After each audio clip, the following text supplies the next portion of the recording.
নমস্কার। বারুইপুর গঙ্গারেডি পাপেট থিয়েটারের পক্ষ থেকে সকলকে শুভেচ্ছা এবং আন্তরিক অভিনন্দন জানাই।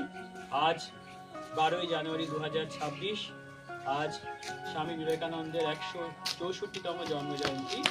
তো এই দিনটিতে, এই একটি পবিত্র দিন আমরা উদযাপন করছি বারুইপুর গঙ্গারেডি পাপেট থিয়েটারের পক্ষ থেকে।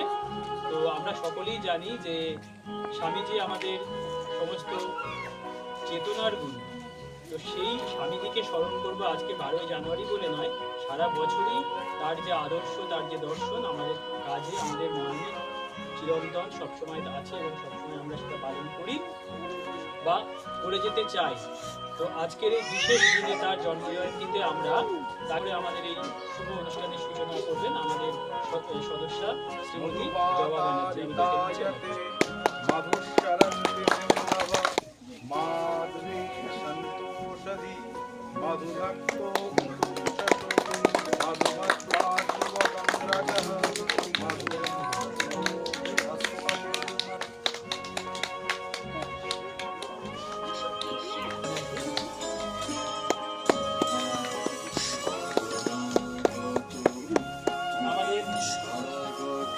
সদস্য শ্রমিক ব্যানার্জি এরপরে আসছে পুষ্পার্ঘ্য নিবেদন করবে।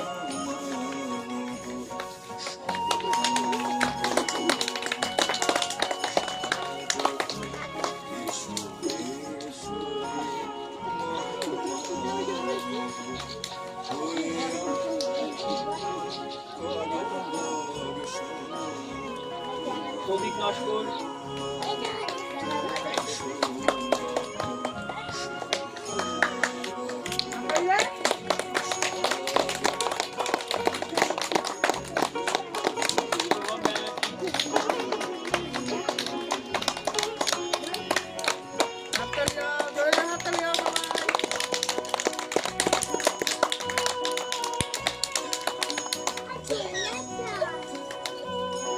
আমাদের সবচেয়ে ছোট্ট সদস্য চলে এসো এখানে।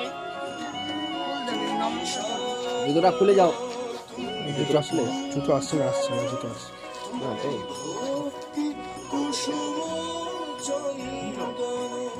দাও সবাই যেন ফুল দিল, দাও হাততালি দাও। আচ্ছা, যার হয়ে গেছে চলে আসো। দাও দাও দাও দাও তুমি দাও দাও দাও। হাততালি দাও সবাই। ओम मधुवातारितायते मधुशरन्ति सिन्धव माध्वीर संतोषधि मधुनक्तो उतोषशो मधुमत्पार्थिव गंग्रजः मधुमानो बृहस्पतिर्मधुरं हस्तसूयः माध्वीर। আমাদের গাভীগুলিও মধুযুক্ত দুধদাত্রী হোক। नमः श्री अतिराजाय विवेकानंद सूरये सच्चेत सुख स्वरूपाय स्वामी नेतापहारिणे। এখানে উপস্থিত যারা আছেন আমরা হয়তো সবাই কম বেশি করে জানি যে স্বামীর যে বাণীগুলো সবাই হয়তো আমরা পড়েছি, বা বিশেষ করে বাচ্চারা যারা স্কুলে পড়ছে তারা হয়তো তাদের স্কুলের পাঠ্য বইয়ের পাশাপাশি এগুলো চর্চা করে হয়তো কোথাও কোনো স্কুলে। তো এই বিষয়ে আমি দু একটি কথা বলবো। মানুষ বেঁচে থাকেন তার চিন্তার মাধ্যমে, বাণীর মাধ্যমে। দেহ তো নশ্বর, জরা ব্যাধিতে আক্রান্ত হলে তা নষ্ট হবেই। ঠিক এভাবেই আমাদের মধ্যে আজও বেঁচে আছেন স্বামী বিবেকানন্দ, যিনি ধর্মের বিচার না করে শুধুমাত্র মানুষের সেবার কথা বলে গিয়েছেন। আজকের এই ধর্মীয় হানাহানি এবং অসহিষ্ণুতার দিনে তার বাণী আরো বেশি করে আমাদের মনে রাখা জরুরি। আজ স্বামীজির এমনই কয়েকটি বাণী আমি আপনাদের সামনে ছোট্ট দু এক কথায় বলতে চাই। আজকে আমরা সবাই জানি 12ই জানুয়ারি 2026 স্বামীজির 164তম জন্মজয়ন্তী পালিত হচ্ছে সারা দেশ জুড়ে। তার জন্মজয়ন্তীকে জাতীয় যুব দিবস হিসাবে পালন করা হয়। 1863 সালে 12ই জানুয়ারি মহান মনীষী জন্ম হয়। সন্ন্যাস গ্রহণের আগে তার নাম ছিল, আমরা জানি তার ডাক নাম ছিল বিলে, এবং তার একটি ভালো নাম ছিল নরেন্দ্রনাথ দত্ত। তারপরে তিনি স্বামীজির নাম পান। তিনি সন্ন্যাস গ্রহণের পরে দক্ষিণেশ্বরের কালীবাড়িতে রামকৃষ্ণ পরমহংসদেবের শিষ্যত্ব গ্রহণ করেন। তিনি ভারতীয় বেদ ও বেদান্তের দর্শনকে পাশ্চাত্য দুনিয়ায় প্রচার করেছিলেন স্বামীজি। দীর্ঘদিন পরাধীনতার অন্ধকারে থাকা জাতিকে বিবেকানন্দ মহিমান্বিত করে তোলেন। 1893 সালে শিকাগোয় বিশ্ব ধর্ম সম্মেলনে হিন্দু ধর্মের গরিমার কথা তুলে ধরেন। মানুষের সেবায় ব্রতী হয়ে পরবর্তীকালে রামকৃষ্ণ মঠ ও মিশনের প্রতিষ্ঠা করেন। তো তারই দু একটি কথা, তারই বাণী আমি বলছি। তিনি সবসময় বলতেন যে নিজের প্রতি সৎ থাকা, নিজের উপর বিশ্বাস রাখাই সবচেয়ে মহান ধর্ম। চিন্তায় আমাদের তৈরি করেছে, তাই কি নিয়ে চিন্তা করছো তার দিকে খেয়াল রাখো। আমরা প্রতিনিয়ত জীবনে নানান চিন্তা আমাদের মানুষকে জর্জরিত করে। তো স্বামীজি সেক্ষেত্রে বলছেন যে তুমি কি নিয়ে চিন্তা করছো সেই চিন্তার বিষয়টার দিকেও তুমি খেয়াল রাখো। শব্দ পারে না, কিন্তু চিন্তা বহুকাল জীবিত থাকতে পারে। তাই প্রতিটা চিন্তা আমাদের কিন্তু মানব শরীরে বহু দিন ধরে সেটা বহমান থাকে। জীবনের সব থেকে বড় সাফল্য, মানে আমাদের জীবনে সব থেকে বড় সাফল্য হলো, বড় আনন্দ হলো এই যে কোনো কাজের প্রতি কোনো আশা না করে, কোনো প্রত্যাশা না করে সম্পূর্ণ স্বার্থহীনভাবে মানুষের জীবনকে সবসময় তাদের জীবনের সফলতার দিকে নিয়ে যাওয়া উচিত। কোনো জিনিসের প্রতি, আমরা মানুষ মাত্রই সবাই রক্ত মাংসের মানুষ, প্রত্যেকটা জিনিসে আশা আছে। আমরা যদি একটা গাছ লাগাই, সেই গাছ থেকে ফল পাবো, সেটা প্রতিটা মানুষের আশা। একটা ফুল গাছ লাগালেও কবে গাছটা ভালো ফুল ফুটবে সেটা আমরা বলি। কিন্তু স্বামীজি বলছেন যে সমস্ত বিষয়ে একটু কম আশা প্রত্যাশা রেখে আমরা যদি জীবনে প্রতিটা কাজ করতে থাকি, তাহলে আমাদের জীবন অনেক বেশি উন্নীত হবে, অনেক বেশি ভালো হবে, সমৃদ্ধ হবে। সেটাই স্বামীজি বলতে চেয়েছেন। তিনি বলছেন, আরো একটি ছোট্ট কথা বলে আমি শেষ করব। তিনি বলছেন যে ঈশ্বর আদি অনন্ত, তা সত্ত্বেও মানুষ একটা ছোট্ট বইয়ের মধ্যে তাকে ধরানোর চেষ্টা করে। এর থেকে আমাদের যে মানে কি বলবো, লজ্জা বা নক্কারজনক আর কিছু থাকতে পারে না। আমরা একটা মানে বইতে ভাবি যে না, এটা একটা, এর মধ্যেই বোধহয় ঈশ্বর। একটা মূর্তি, হ্যাঁ ঠিক আছে, মূর্তি আমরা সেটা আমাদের মানতেই হয়। স্বামীজি কিন্তু সেটা বলেননি যে মূর্তি পূজা করবেন না, ওইসব কিন্তু তিনি বলেননি। তিনি বলেছেন ছোট্ট বিষয়ের মধ্যে ঈশ্বরকে না দেখে এই সারা বিশ্ব, এই প্রকৃতি ঈশ্বরের বাস, তো সেটাকে তিনি দেখতে বলেছেন। এবং তিনি বলেছেন যে আমাদের প্রকৃতির প্রত্যেকটা জিনিসে জ্ঞান আছে। সেই জ্ঞানটাকে তোমরা যদি সেটাকে ভালোভাবে ওয়াচ করো, সেখান থেকে তোমরা দেখবে কিছু না কিছু শিখতে পারছো। এটাই স্বামীজি তিনি বহু কিছু বলেছেন। তার যে যোগ সম্পর্কে, তার কর্মযোগ আছে, জ্ঞান যোগ আছে, সেই বিষয়গুলো যদি আমরা পড়ি আমাদের নিজেদেরকে আরো বেশি সমৃদ্ধ করতে পারবো। এইটুকু বলে আমি আমার ছোট্ট কথা এখানে শেষ করছি। সকলকে অসংখ্য ধন্যবাদ। আমাদের ছোট্ট সদস্য এবারে কবিতা বলবে তো? হ্যাঁ ঠিক আছে, ওই একটা ছোট্ট কবিতা বলবে। সবাই দেখুন, বলো, শুরু করো। ওদিকে তাই দেখুন। বারুইপুর গঙ্গারেডি পাপেট থিয়েটারের পক্ষ থেকে আগের বছর আমরা 12 জানুয়ারি উদযাপন করেছিলাম সুন্দরবনের মণি নদীর তটে। এবছর আমরা দাঁড়িয়ে আছি বারুইপুর ফুলতলায়। আমরা চলে এসেছি স্বামীজির মানে এই যে আজকে এই 12 জানুয়ারি উদযাপন করছে যুব দিবস। তো আমাদের যারা ছোট ছোট বাচ্চারা আছে, তারা আগামী দিনে যুব হবে, তারা হয়তো আরো সুন্দরভাবে আমরা আগামীতে আরো ভালোভাবে উদযাপন করব। তো এখন আমাদের আরেকজন সদস্য শুভম ব্যানার্জি একটি রবীন্দ্রনাথের মৃত্যুঞ্জয় কবিতা এখন বলবেন। নমস্কার, আমার নিবেদন কবিগুরু রবি ঠাকুরের মৃত্যুঞ্জয়।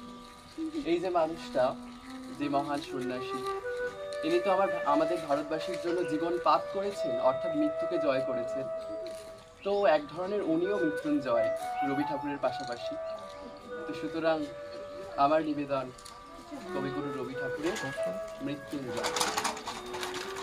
দুর্জয় নির্দয় তুমি, কাপে পৃথ্বী তোমার শাসনে, তুমি বিভীষিখা দুঃখীর বিদীর্ণ বক্ষে, জলে তব লেলিহান শিখা, ভয়ে ভয়ে এসেছিল দুরু দুরু বুকে, তোমার সম্মুখে তোমার ভ্রুকুটি ভঙ্গে তরঙ্গিল আসন্ন উৎপাত, নামিল আঘাত, পাজর উঠিল কেঁপে, বক্ষে হাত চেপে শুধালেন আরো কিছু আছে নাকি, আছে বাকি।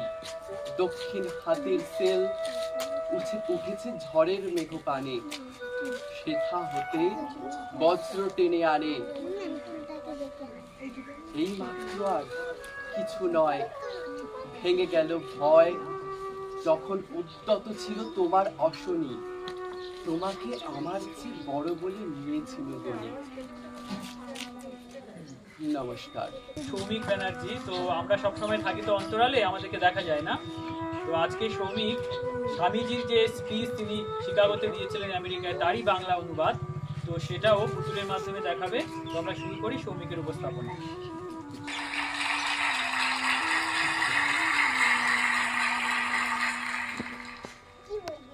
আজ আপনারা আমাদের যে আন্তরিক ও সাদর অভ্যর্থনা করেছেন তার উত্তরদানের জন্য আমি দণ্ডায়মান হয়েছি। এতে আজ আমার হৃদয় আনন্দে উচ্ছ্বসিত হয়ে উঠেছে। পৃথিবীর মধ্যে প্রাচীনতম সন্ন্যাসী সমাজের পক্ষ থেকে আমি আপনাদের ধন্যবাদ জানাই। সর্বধর্মের জননী স্বরূপ যে সনাতন হিন্দু ধর্ম, তার প্রতিনিধি হয়ে আমি আজ আপনাদের ধন্যবাদ প্রদান করছি। পৃথিবীর যাবতীয় হিন্দু জাতির ও যাবতীয় হিন্দু সম্প্রদায়ের কোটি কোটি হিন্দু নরনারীর হয়ে আমি আজ আপনাদের হৃদয়ের সঙ্গে ধন্যবাদ জ্ঞাপন করছি।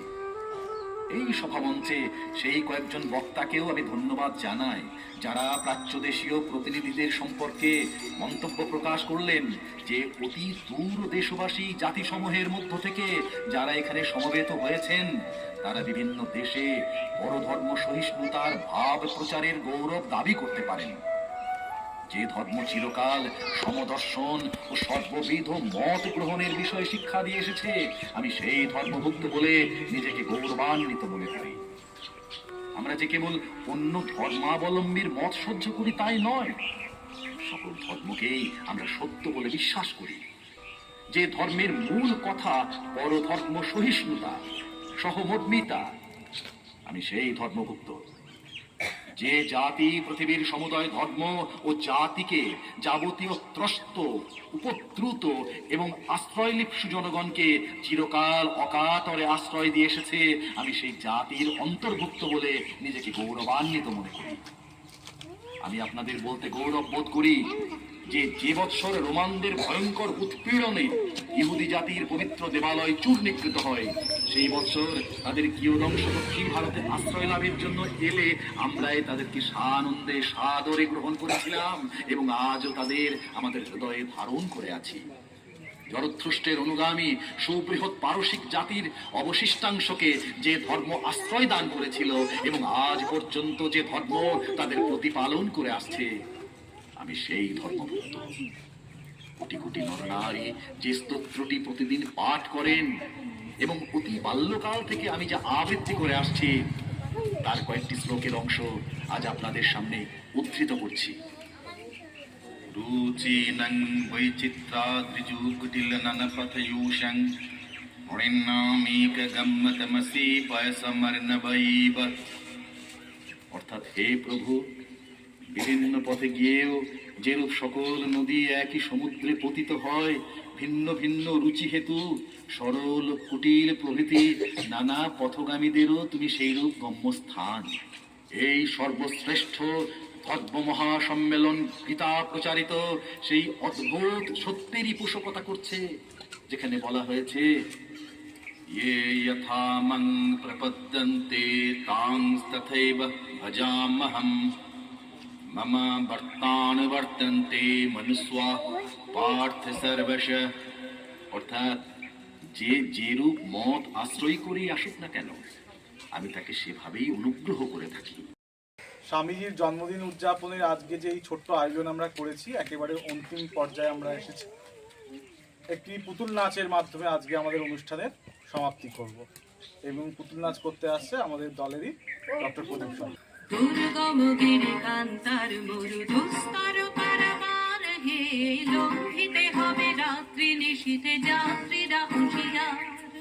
দুর্গম গিরি কান্তার মরু দুস্তর পারাবার হে, লঙ্ঘিতে হবে রাত্রি নিশীথে যাত্রীরা হুঁশিয়ার। ভুলিতেছে তরি ভুলিতেছে জল ভুলিতেছে মাঝি পথ, ছিড়িয়াছে পালকে ধরিবে হাল আছে কার হিম্মত। ভুলিতেছে তরি ভুলিতেছে জল ভুলিতেছে মাঝি পথ, ছিড়িয়াছে পালকে ধরিবে হাল আছে কার হিম্মত। কে আছো জোয়ার হওয়ার পাখিছে ভবিষ্যৎ, কে আছো জোয়ান হও আগুয়ান পাখিছে ভবিষ্যৎ এ তুফান ভারী দিতে হবে বাড়ি নিতে হবে পরিবার দুর্গম গিরি কান্তার দুস্তর পারাবার হে লঙ্ঘিতে হবে রাত্রি নিশীথে যাত্রীরা হুঁশিয়ার কান্দারে আজ দেখিব তোমার মাতৃমূর্তি অসহায় জাতি মরিছে ডুবিয়া জানে না সন্তরণ কান্দারে আজ দেখিব তোমার মাতৃমূর্তি হিন্দু না ওরা মুসলিম হয়ে জিজ্ঞাসে করজন হিন্দু না ওরা মুসলিম হয়ে জিজ্ঞাসে করজন কান্দারে বল ডুবেছে মানুষ সন্তান মোর মা দুর্গম গিরি কান্দার দুস্তর পারাবার হে লঙ্ঘিতে হবে রাত্রি নিশীথে যাত্রীরা হুঁশিয়ার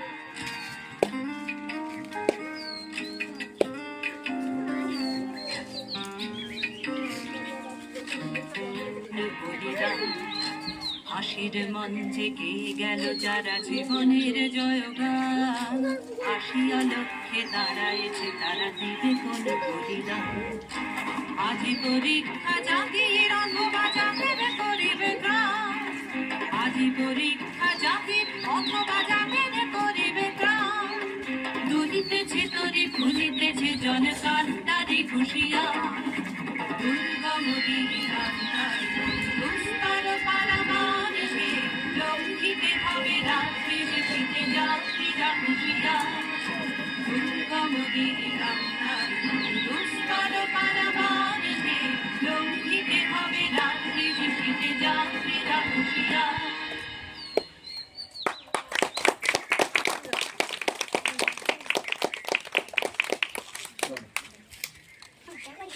বারুইপুর গঙ্গারেডি আয়োজিত 12 জানুয়ারি এই ক্ষুদ্র অনুষ্ঠানে আমাদের এই আগামীর যুবরা আমার সাথে দাঁড়িয়ে আছে।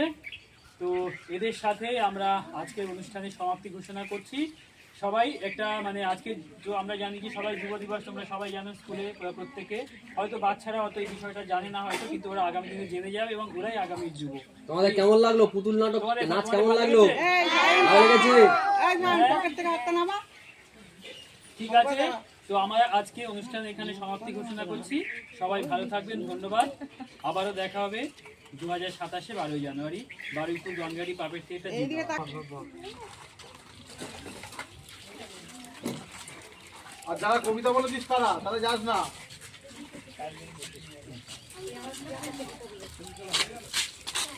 যারা যারা কবিতা বলেছো তাদের